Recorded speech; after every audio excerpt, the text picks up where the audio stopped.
আসসালামু আলাইকুম, আফরোজা কুকিং এর নতুন আরেকটা ভিডিও দেখার জন্য ওয়েলকাম জানাচ্ছি সবাইকে। আজকের রেসিপি নান রুটি।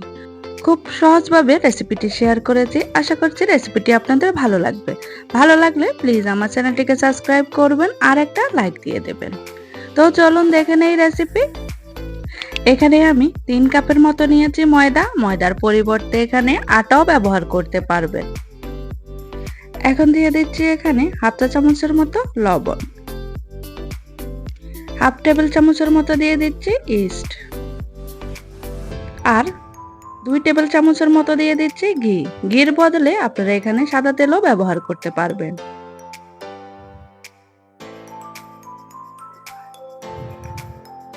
এখন সবগুলো উপকরণ ভালোভাবে মিশিয়ে নেব।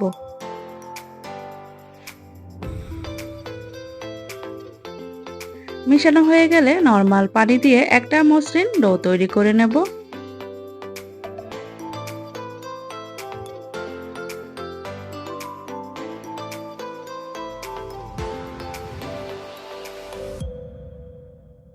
নরমালি পরোটার খামিরটা যেমন হয় একই রকম ভাবে নান রুটির খামিরটা বানিয়ে নিতে হবে।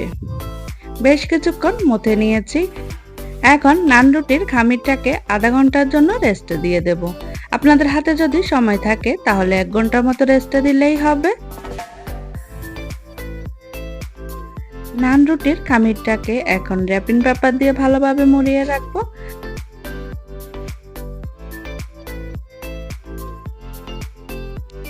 আধা ঘন্টা পরে দেখুন খামিরটা একদম ফুলে ডাবল হয়ে গেছে।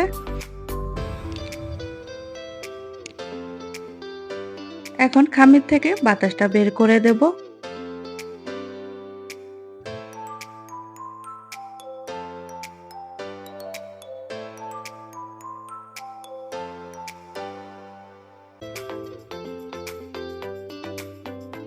খামিরটা থেকে 6টা লেচি কেটে নেব।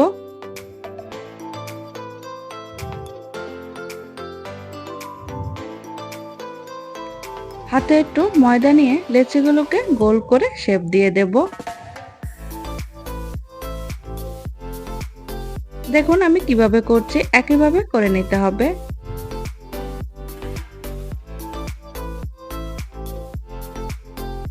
প্রতিটা লিচি একইভাবে গোল করে নিয়েছি। এখন এখান থেকে একটা লিচি নিয়ে রুটি বেলে নেব।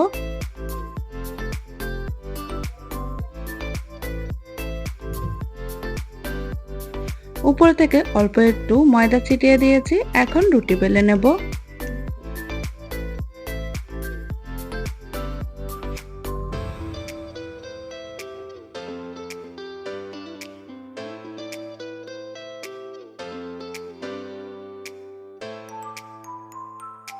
নরমালি পরোটা যেভাবে বেলি তার থেকে একটু মোটা রাখতে হবে।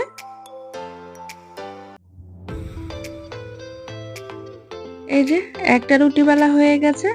রুটিটা ঠিক কেমন রেখেছি তা আপনাদেরকে দেখিয়ে দিচ্ছি। দেখেই বুঝতে পেরেছেন রুটিটা কতটা মোটা রেখেছি। রুটিটা ভাজার পরে আর একটু ফুলে যাবে।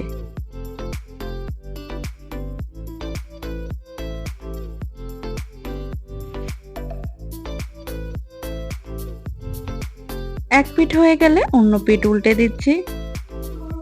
চুলার আঁচটা কিন্তু বাড়ানো যাবে না, মিডিয়াম টু লো এর মাঝামাঝি রাখতে হবে।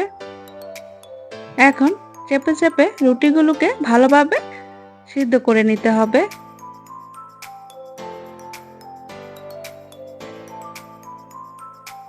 এইভাবে চেপে চেপে রুটিটা ভাজলে রুটিটা একদম ফুলে টুপির মতো হয়ে যাবে। দেখুন কত সুন্দরভাবে রুটিটা ফুলেছে। প্রতিটা রুটি এইভাবে ফুলে যাবে। এই যে রুটিগুলো রেডি হয়ে গেছে। একটা রুটি আপনাদেরকে ছিঁড়ে দেখাচ্ছি। আমার এই নান রুটি রেসিপিটি আপনাদের কেমন লেগেছে আমাকে কমেন্টে জানাবেন। ভালো থাকবেন সবাই। আল্লাহ হাফেজ।